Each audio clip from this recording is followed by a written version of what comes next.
देखती आंखों सुनते कानों को अब्दुल्ला हैदर शहीद की तरफ से अस्सलाम वालेकुम।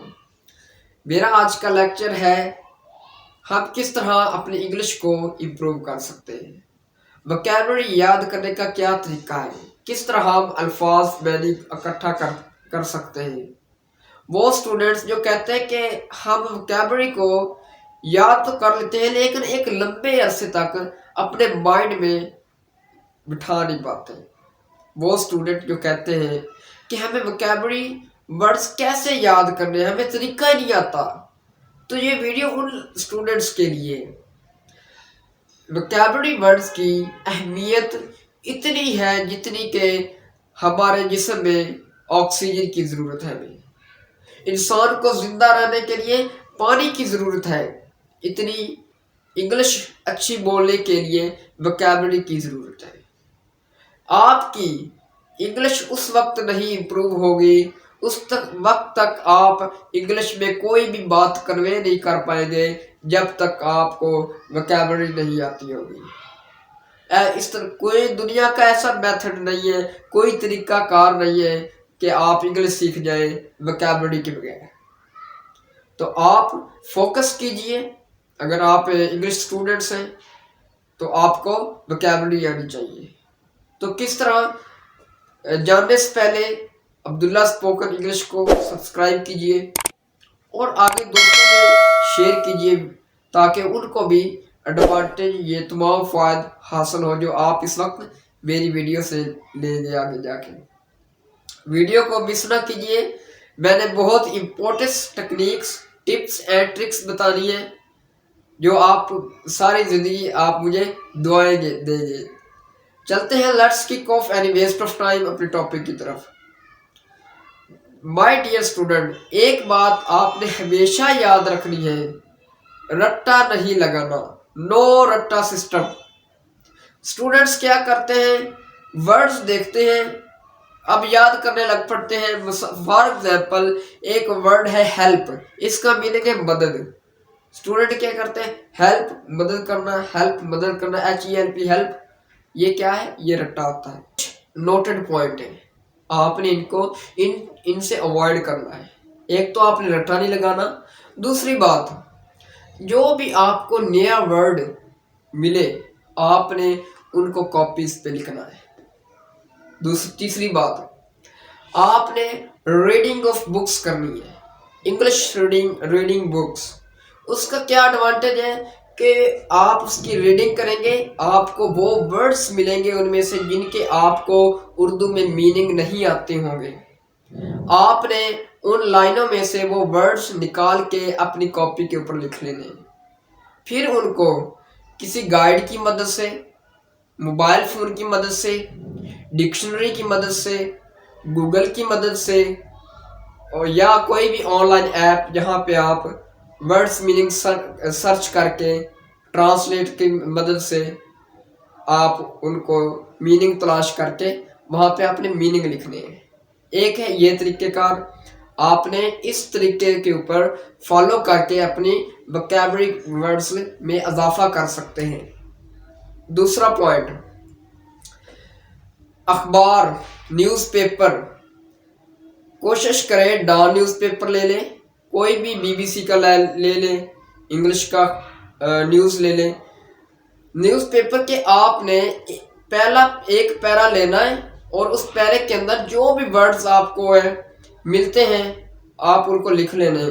न्यूज़पेपर और रीडिंग ऑफ बुक्स में दोनों में डिफरेंस है वर्ड्स का, क्योंकि न्यूज़पेपर में जो वर्ड इंग्लिश के इस्तेमाल होते हैं वो थोड़े से एडवांस लेवल के होते हैं, वो थोड़े से अप लेवल हाई लेवल के वर्ड्स उसमें इस्तेमाल किए जाते हैं। उसका थोड़ा सा डिफरेंस है। जो रीडिंग ऑफ बुक्स होती हैं उनमें इजी वर्ड इस्तेमाल होते हैं।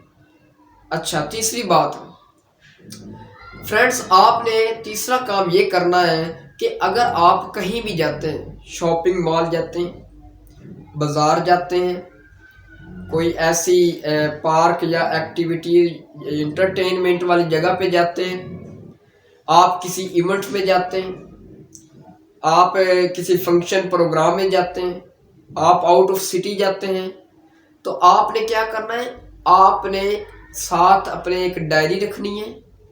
तो जो जहाँ जहाँ पे आप जाते हैं, जिन जिन जगह पे, तो आपने वहाँ पे देखना है कि आपको चीज़ों के नाम जो इंग्लिश में नहीं आते हैं, आपने उनको नोट कर लेना है डायरी के ऊपर।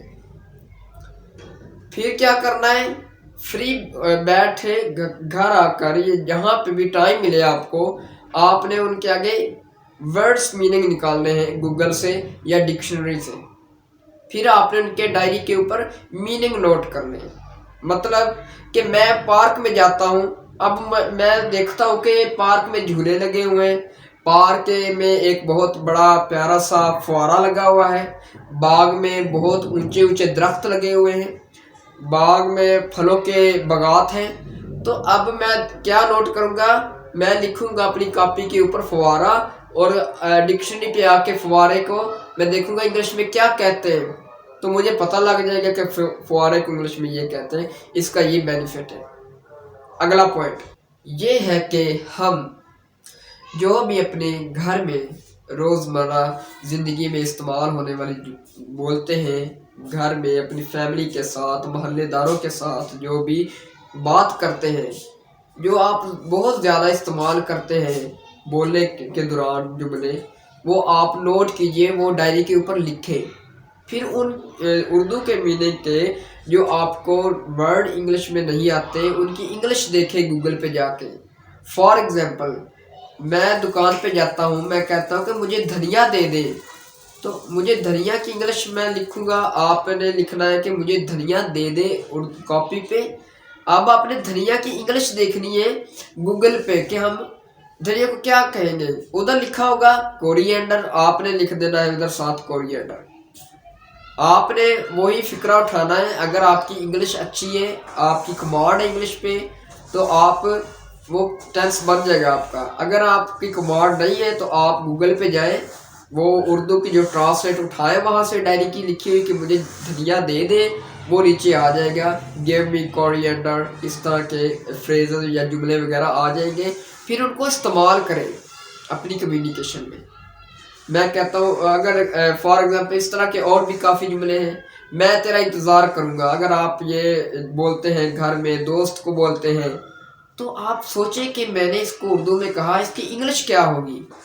अब आपने डायरी पे नोट कर लेना है वो जुमला, मैं इंतज़ार करूँगा। अब आप इंतज़ार की इंग्लिश देखें कि क्या है, मतलब कि आपको इंतज़ार की इंग्लिश नहीं आती, तो आपने सर्च करना है डिक्शनरी में इंतज़ार की इंग्लिश में क्या कहते हैं, तो वो आ जाएगा वेट। तो आपने उसकी नीचे वेट लिख देना है और साथ उसका जुमला भी लिख लेना है। जुमला लाजमी आपने बनाना है, क्योंकि आप वर्ड जो होगा वो अकेला याद करोगे, वो थोड़े अरसे तक याद रहेगा, लेकिन जब आपको उसका एक जुमला बना लोगे, फिर वो कभी भी आपको नहीं भूलेगा, वो एक लंबे अरसे तक आपकी माइंड मेमोरी में चला जाएगा।